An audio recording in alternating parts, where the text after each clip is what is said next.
Отивам аз на дискотека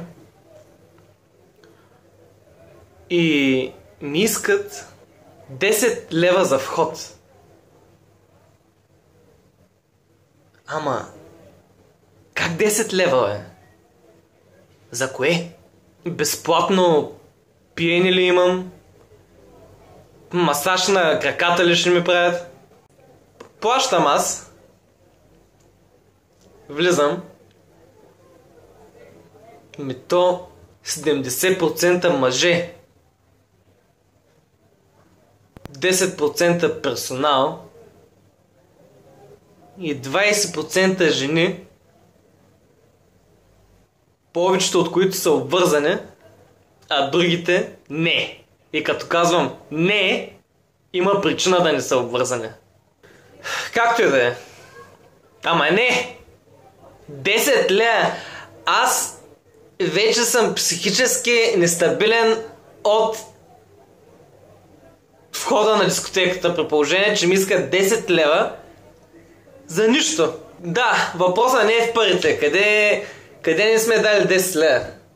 Ама когато ги дадеш и знаеш, че ги даваш за нищо, е много тъпо. Влизам аз в дискотеката. В замяна на тези 10 лева аз получавам възможността да се нагледам на прибледняли и гледащи на кръв мъже.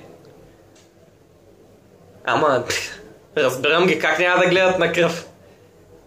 Взели са им 10 лева за нищо. След като ме посрещнат с минус 10 лева на входа, аз вече нямам настроение да пия. Не се чувствам удовлетворен. Влизам, поръчвам си едно малко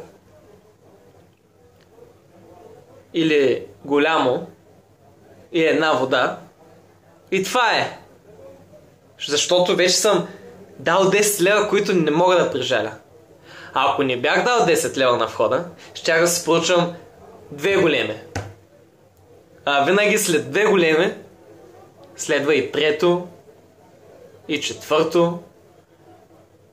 И така, може би щях да оставя повече пари в дискотеката, отколкото като ме зашеметят на входа с 10 лева. В заключение, струва ли се да дадеш 10 лева за вход? Не!